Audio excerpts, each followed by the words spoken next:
Hai guys, seminggu yang lalu aku tuh udah PO iPhone Air dan hari ini di tanggal 17 Oktober adalah hari yang ditunggu, yaitu pick up day. Yeay.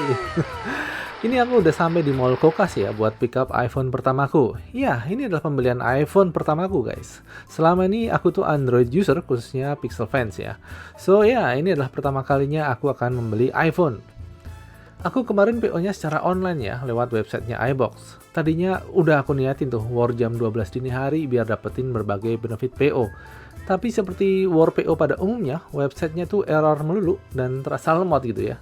So akhirnya aku baru PO di keesokan harinya. Nah oke, ini kita udah sampai ya di iBox Mall Kokas. Ya, tapi pintu masuknya tuh ada di sebelah sana ya, di belakang sana untuk registrasi. Jadi kita mesti agak muter sedikit nih guys. Meskipun baru dapet di pagi harinya, untungnya iPhone Air ini nggak terlalu diminati ya kayaknya. Nggak kayak iPhone 17 series lainnya. Tapi menurutku wajar sih kalau peminatnya nggak sebanyak iPhone 17 ataupun 17 Pro.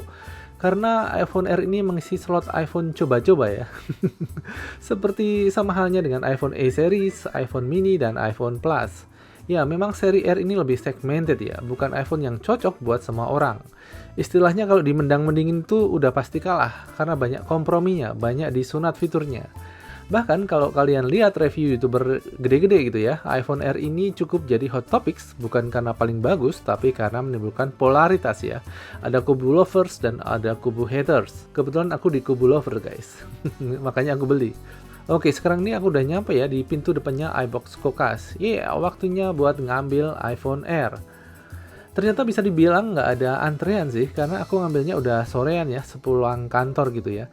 Sekitar jam 5 lah. Ya beginilah suasana pengambilan PO iPhone 17 series di iBox Mall Kokas tanggal 17 Oktober sekitar jam 5 sore. Nggak terlalu ramai guys, di depanku hanya ada 1-2 antrian aja. Suasana di dalam pun nggak terlalu penuh ya, jadi masih aman-aman saja, nggak hektik. Ternyata prosesnya cukup simpel, cukup register based on nomor order yang kamu dapetin pas PO. Terus setelah kasirnya available, kita tinggal dipanggil ke dalam. Staff iBox-nya akan mengambilkan unit pesanan kita dan terus di unboxing. Udah deh, nggak nyampe 30 menit kayaknya udah kelar. Nah ini aku udah nggak sabar sih guys, mau hands-on iPhone Air baru ini. So, kita mampir ke Tobis Cafe ya, sambil makan sebentar, sambil unboxing sama hands-on iPhone Air baru ini. Oke guys, jadi ini adalah iPhone Air ya. Sebuah seri yang paling beda ya dibandingkan iPhone 17 series lainnya di line up iPhone tahun ini. Kenapa aku milih seri ini? Alasan utamanya adalah desain. Ya, aku tuh masih punya iPod Touch Gen 5 ya. Jadi meskipun baterainya udah suak, kalau dinyalain tuh langsung mati ya, tapi aku tuh masih suka banget sama desainnya. Nah, iPhone Air ini sama tipisnya dengan iPod Touch, hanya sekitar 5,6 mm. Gila sih. By the way, di next video mungkin aku akan jelasin lebih dalam lagi ya alasan kenapa aku milih iPhone Air ini, bukan yang iPhone biasa ataupun yang iPhone 17 Pro. So subscribe ya, karena topik ini akan aku bahas di video selanjutnya. Kali ini aku cuma simple vlog aja, experience pick up my first iPhone. Oke, kita lihat dulu boxnya ya. Di bagian bawah ada logo Apple, terus di sebelah kanannya ini ada tulisan iPhone. Bagian atasnya juga ada logo Apple lagi dan di sampingnya tulisan iPhone lagi. Yang menarik itu desain bagian depannya guys. Ini pakai gambar iPhone Air dari samping. Beda desain sama iPhone 17 seriesnya yang berupa gambar iPhone tampak depannya. Sepertinya ini memang menunjukin betapa tipisnya dari iPhone Air ini. Oke, sekarang kita unboxing bareng ya. Kita buka boxnya bareng-bareng. Ini dia iPhone Air-nya guys. Kita singkirin dulu ya. Jadi isi box pembelian ini hanya berupa unit iPhone Air-nya, kemudian kabel charger C2C, dan juga paperwork. Udah, that's it. Nggak ada lagi. Nggak ada yang lain-lain lagi. Sekarang kita peel covernya ya. Wih, mantap bos. Mahal. Oh, ini beneran tipis sih guys. Kalian bisa megang HP dengan cara gini tuh jarang-jarang banget sih. Mantap ini. Dan feel in hand-nya tuh loh enak banget. Saking tipisnya aku tuh lumayan susah ya buat ngambil gambar yang bisa fokus gitu. Oke, ini aku tuh beli yang warna space black ya, dengan storage 256 GB. Ini desainnya beneran tipis dan terasa mewahnya guys. Kalian mesti rasain sendiri sih sensasi megangnya. Yang aku heran tuh dengan ukuran yang mirip dan bobot yang hampir sama, tapi kok aku nggak bisa dapetin feel mewah dari Samsung Galaxy S25 Edge ya. Nggak ngerti kenapa.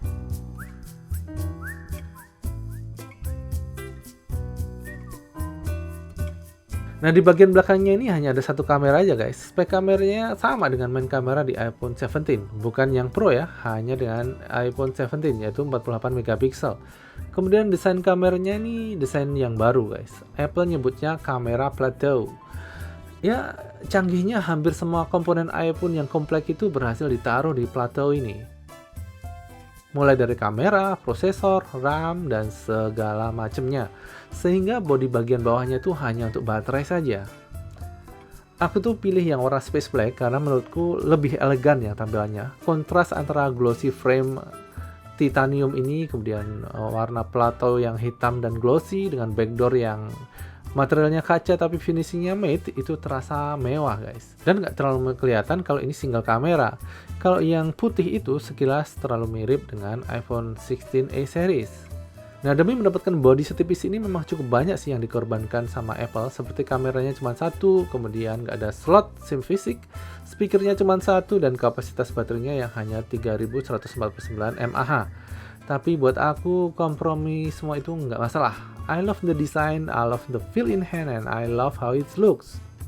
Pas menggenggam iPhone R ini buat pertama kali, itu rasanya beneran terpesona sih. Ya mirip pengalaman ketika aku pegang pertama kali untuk Pixel 2 XL sama Pixel 7 Pro ya. Berasa happy gitu loh, unboxing barang yang gorgeous, kerasa mewah, well designed, dan well built. Berasa semua detailnya tuh dipikirin, materialnya berasa mahal, berasa eksklusif, dan gak pasaran. Pokoknya fugaism lah. Nah, iPhone ini sudah terlahir dengan iOS 26 ya guys, dengan tampilan liquid glass yang segar. Tapi somehow aku kok ngerasa lebih cantik tampilan liquid glass di iPad dibandingkan di iPhone ini. Mungkin karena penggunaan iPhone itu lebih dekat ke mata kita ya, jadi kurang real aja efek liquid glassnya, kayak lebih frosted gitu ya.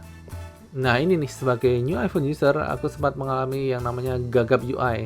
Meskipun selama ini aku pakai iPad ya, tapi ternyata kalau di iPhone itu kerasa banget beda navigasinya dengan Android. Yaitu di menu back button ataupun back gesture ya. Sesuatu yang dipakai paling sering dalam satu hari. Sama satu lagi adalah haptic feedbacknya yang terasa sepi ya, dibandingkan Pixel yang hampir di semua action itu ada haptic feedbacknya. Ternyata kedua hal ini lumayan bikin gagap dan agak frustasi sih guys. Makanya mukanya agak senewan. Sampai-sampai aku ngulik agak lama ya untuk nyari setting gimana sih cara aktifnya. Ternyata memang beda aja, nggak ada. Oke, itu sharing aku soal pengalaman PO iPhone di IBOX ya. Sebenarnya banyak kekecewaan di proses ordernya, termasuk kurangnya transparansi promonya yang agak membingungkan ya. Tapi mungkin lain kali aku bahas deh kalau komplainku ternyata nggak solve sama IBOX. Tapi pertanyaan besarnya sebenarnya adalah apakah desain yang keren saja cukup jadi alasan buat membeli iPhone R ini? Simak lebih lanjut di video selanjutnya ya. So jangan lupa subscribe biar kalian gak ketinggalan. Thank you for watching and adios.